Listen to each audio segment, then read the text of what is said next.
Hi everyone, before we get started in this video, you can balance out your skills by watching the previous video, The Offense Guide. It's available on the Super Doomspire playlist, which is where it will be linked. On the Super Doomspire playlist, there's guides in order and ranked to build off each other, ordered and ranked. There's also extras in this playlist such as live streams with tips and tricks scattered around, art, fan contests, and more. Thank you, I'd appreciate if you'd watch in the playlist, and now onto the introduction. Defense is an important part of Super Doomspire. Although most players are offensive, defense is important as it allows offense to thrive and ultimately focus on winning the game instead of having your players go back and forth between towers. In Super Doomspire, a lot of players make the mistake of defense is being idle when it's not.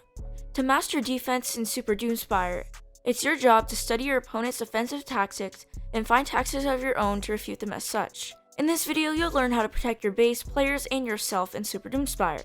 I'll be showing you the strategies that work for implementing such a defense that is so powerful so that way you can get back to the game. Some of these strategies even take less than a second. Suit up gamers, grab your super balls, trowels, and more. It's time to learn the best weapons for defense, the best strategies, and more. My name is TanookiAlex and this is our Super Doomspire series, Episode 7 Player's Guide. Let's get started.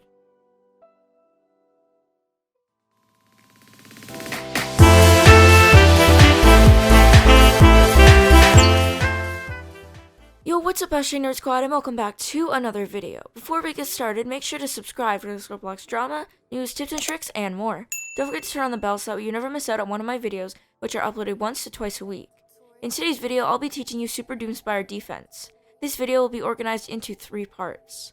Number 1, weapons and strategies to use such weapons. Number 2, why these strategies work. And number 3, our conclusion. Let's get started with our first part, which is weapons and strategies.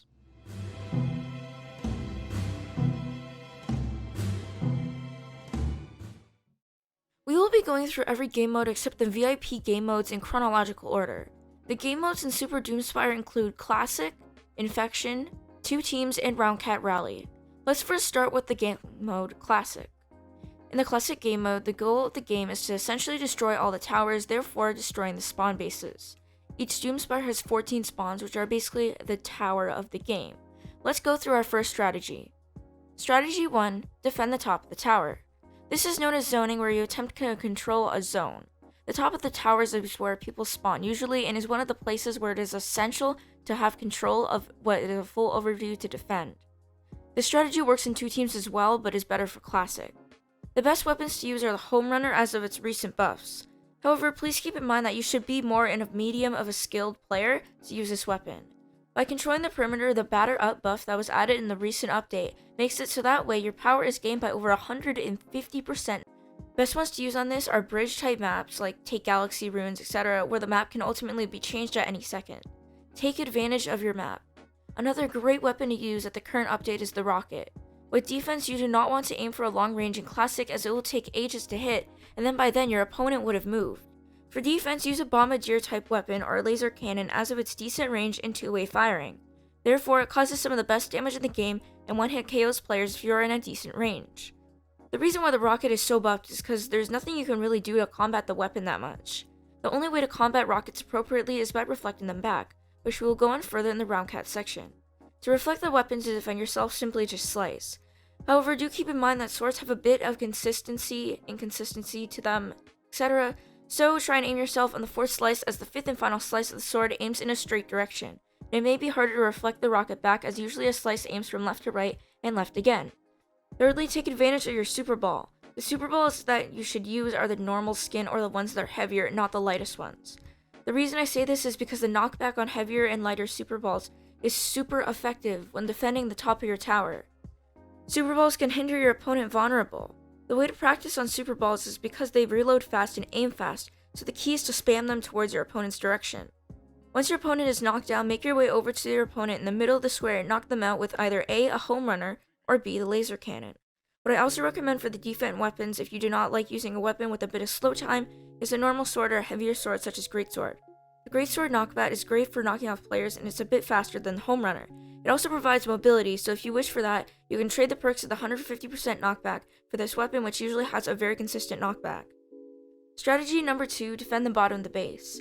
The 2 most important areas are the top and bottom as to their ability to make or break a round. With the top of the tower being gone, it makes it harder to access the more important areas of the towers, etc. spawns, which are the purpose of the game mode as stated before. By defending the bottom common areas, you can prevent players from coming towards you and your tower. Do not sit at your tower the entire time. That is a horrible strategy and you are not checking your views. Instead, keep on strutting back and forth into the center area, because therefore you can get a better range and control of the area. Before defending your tower, go to the bottom, aka the very bottom of the tower, and use a normal trowel or a truss trowel to take key structure points that will prevent your tower from falling over. Although the trowel gets quite a bit of heat from it being essentially useless in the other game modes, this strategy makes it not useless as much. This prevents your tower from falling over. Remember the Jenga strategy we talked about last time? This is essentially a way to combat that strategy. Plus, by being near the bottom of your base, players will come towards you and you can farm kills whilst defending your base. Although you'll miss out on spawn points, you can still get MVP for the highest kills and your team can focus on offense while the other half focuses on defense. It's best to do this strategy with 1 or 2 players.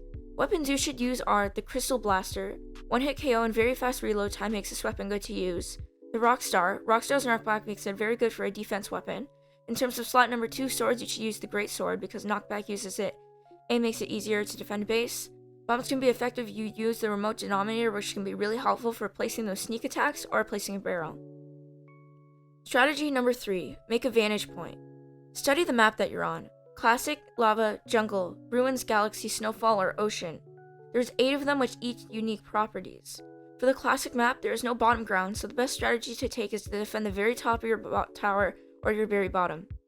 Create a vantage point on these maps: Classic, Ruins, Jungle, Galaxy, and Zhejiang. Use the bottom turret and the spike turrets, which are both trowels, to defend your base. Spam them near the bottom or the middle vantage point, which will knock down players easier and make easy kills. The ball turret essentially works like an automatic turret, as shown in the footage of Nat and PJ's collab video with us, in which they called this Sneak Tree, and is a great defense strategy on Zhejiang. In Jungle, place spikes or more over the map, so that way there is no safe way for others to run away. If you can't afford these on a jungle map, you can use a normal trowel and place the talks 2 times high, so that way the player cannot go on the jungle platforms and will slip off. Trowels are the best tool, not per se for a weapon as a defense, but they're criminally underrated and can be used much more effectively. We'll show you how to use that in later game modes. Infection strategies. The game mode Infection focuses on defense when you are a survivor. There are 2 teams: red, which is survivor and defense, and green is zombies. As a survivor, the objective is to survive for 4 minutes. All survivors have access to all of their tools. However, if they die once in the round, they'll essentially be put on the infected team.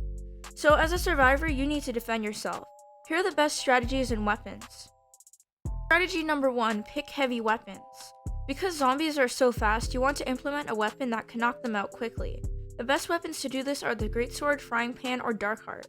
Greatsword, as jested before, has a good mobility gesture as well as a swing, which can literally knock out zombies in 1 hit. Especially when dealing with hordes, you'll want this weapon. The Darkheart has the ability to take health to you and hordes surrounding, and it's nice to be able to have extra health and be able to KO at the same time. Homerunner is probably the best defense weapon in general, and its ability to knock people off the map, which is good for farms. Strategy number 2, make a safe zone. By making a safe zone, you can stay safe while the rest of the crowd gets knocked out. However, the safe zone is best to be made with the trowel, which can be on anything. On the maps, you can find areas in the survivor's tower. When the round is down to 3 or 4 people, border yourself in. Remember, if they all come rushing in, use a heavy weapon to defend yourself. Do not stay in the area the entire round or if it's safe, because then you're missing out on kills.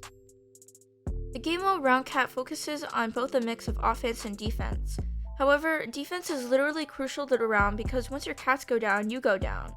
This game mode revolves around protecting the 9 Roundcats that access spawns using the trowel and the sword. Maps with the recent update also do vary in this mode, and here are my tips and tricks for defense of them. Strategy number 1, you can reflect with the tennis racket. The tennis racket is very useful as of its ability to behave like a sword but have knockback. Scope shot can be good rockets, and I personally use the laser cannon. Make a 4x4 protecting your Roundcats. That's all the tips I have. Moving on to the next round. That's gonna be all for this video. Thank you so much for watching, and if you'd wish, you can comment some tips down below to help others.